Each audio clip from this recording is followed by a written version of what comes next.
What's up everybody? It's Grizzly from Red Force TCG, your home for everything competitive One Piece trading card game.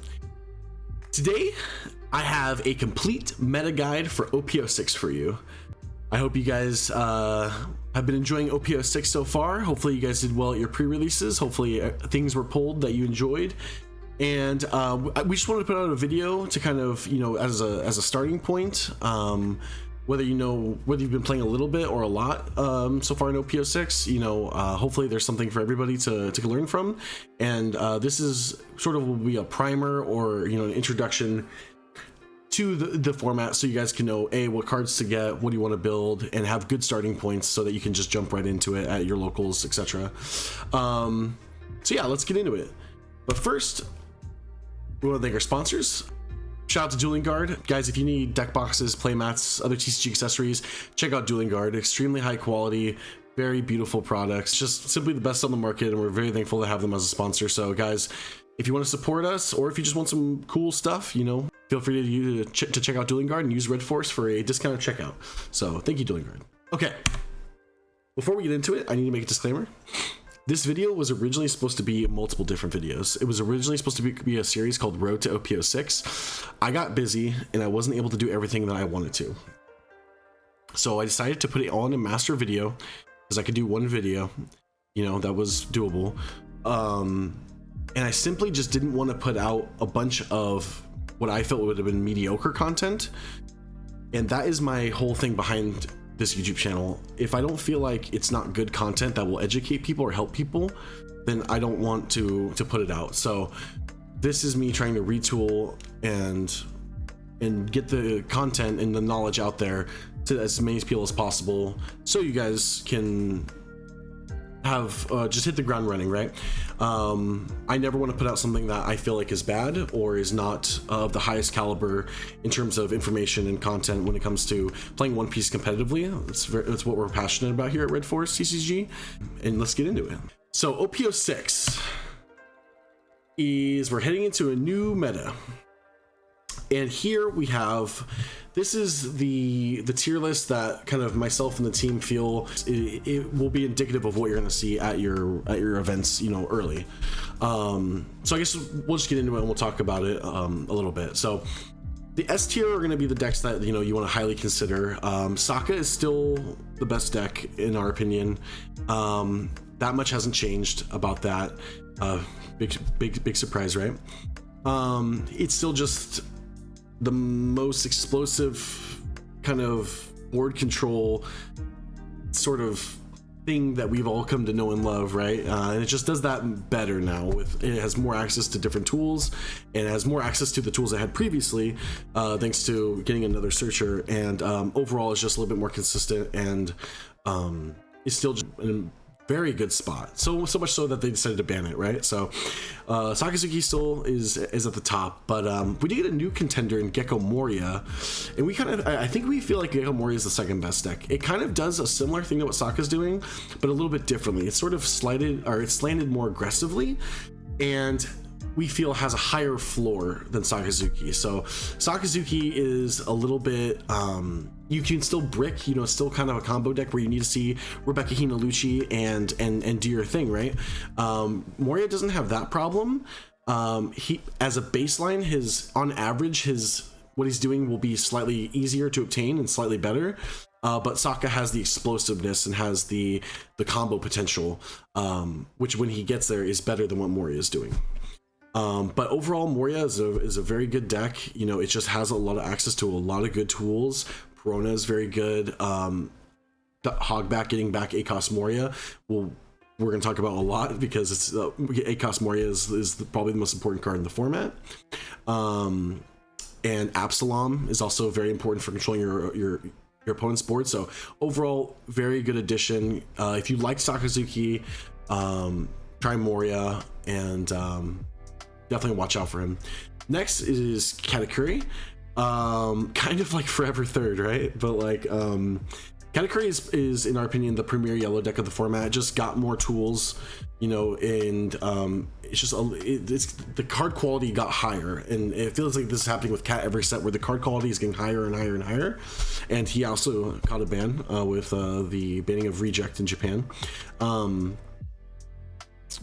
And yeah, it's just it's gonna the floor is high. It's gonna do what you want it to do. It's Katakuri, it's yellow. You kind of know what's going on, but the card quality is just slightly higher from where it was in OP-05. So on average, your turns are gonna be a little bit more powerful.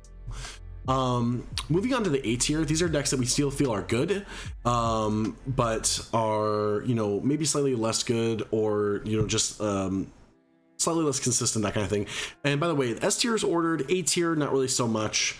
If it was ordered, I'd probably put Reiju as high A tier and Perona as low, and Yamato in the middle. So I'd switch Reiju and Perona. But yeah, these are decks that will be fine and are very good, honestly. They're just a little bit of a step down for one reason or another. So like Perona, for example, is a very good board control deck. You know, it has a very good Moria matchup, but just doesn't do super well in Osaka. Yamato has a very powerful game plan where, you know, she's constantly putting pressure on you, and you actively have to figure out how to deal with that pressure, and then we'll combo with like Anel's or Hody Jones, or depending on what variant they're running. And that sort of has the smoke screen thing where like you don't know what they're going to be running. So from a few different angles, Yamato is a very powerful deck, because you just don't know what's going on before they play something, and it just has generically very good tools. Reiju, we're a very big fan of here at Red Force. We just love the mid-range kind of toolbox deck that Reiju is. It's super cool. Just kind of has a good matchup across the board into the whole meta. You're never gonna like sit down from something and go, oh my gosh, unlucky, except red purple law. but yeah, it's just Reiju is the kind of deck that will reward the people that put time into it and understand how to play it, and will understand how to utilize the tools the deck gives you to the best of your ability. So Reiju also very good.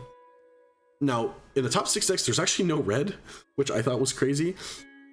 And I think the B tier is kind of the red tier of this format. Newgate was the most topping red deck of OP-06 in Japan. I still think, you know, he's probably a fine pick here. We haven't tested a lot of Whitebeard, but I would be comfortable recommending him as long as it's tooled to kind of combat the black decks that are in the S tier. And then the laws are just plain and simple being held back by Sakazuki. Moria is also not a great matchup, but is slightly better. When Saka gets banned, it's my time to shine. If you guys don't know, I'm like, at least in our group, I'm like the law guy. I'm the law simp, like, and so I'm very ready for. Even though I love Sakazuki, I'm ready to play my laws. But laws are fine. They're still good and decent. You can take to locals and do well with, but overall just less powerful. Because of what the format is about right now, with just heavy board control and kind of keeping your opponent at low resources on board with the black decks. So that's kind of our overall thoughts about, you know, overarching how the meta is. And those are kind of the reasonings.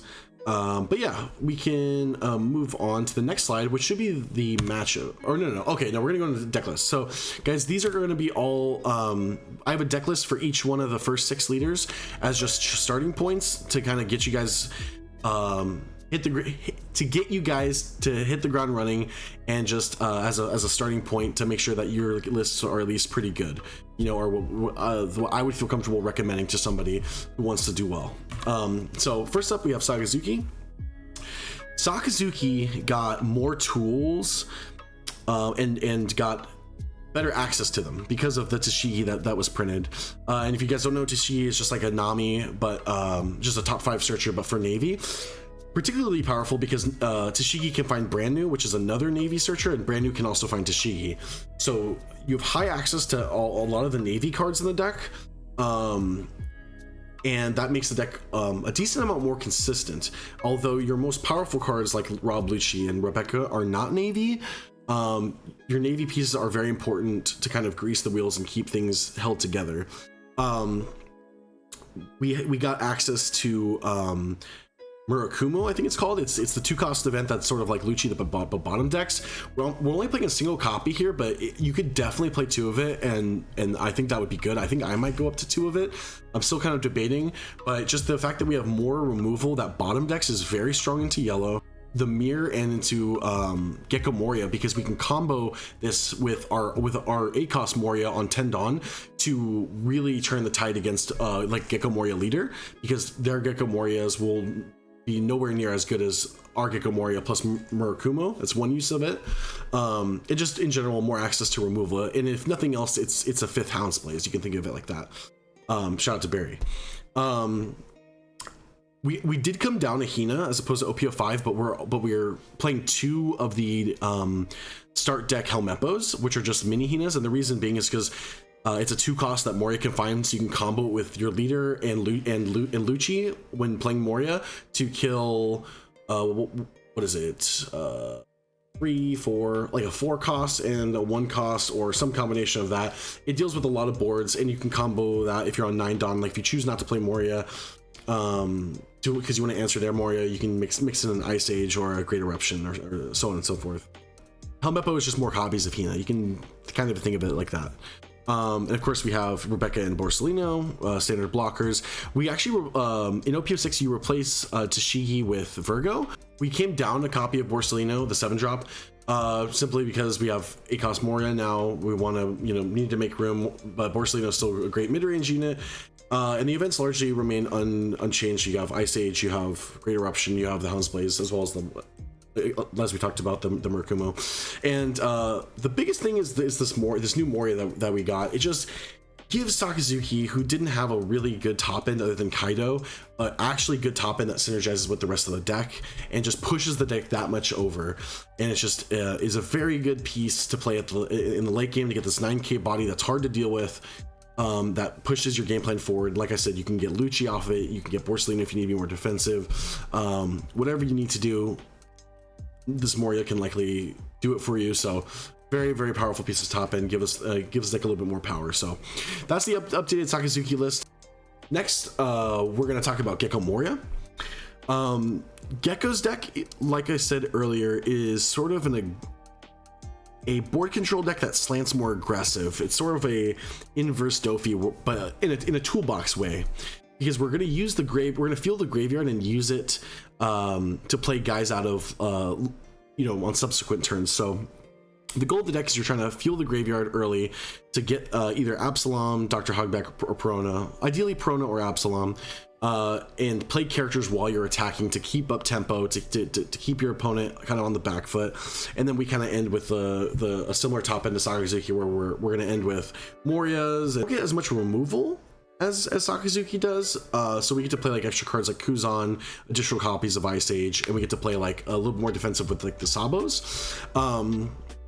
So that's kind of what the deck does. You're trying to decide between Saka and Moria. Moria is a bit higher floor.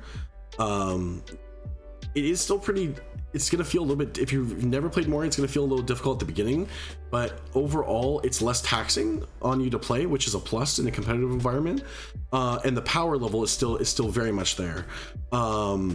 You're just slightly less explosive than Sakazuki is. So if you're okay with that, I think this is a good deck that you should look into. One of the cards that not every Moria list runs, but I think more and more lists are starting to run it, is this 1-drop 2k Sindri.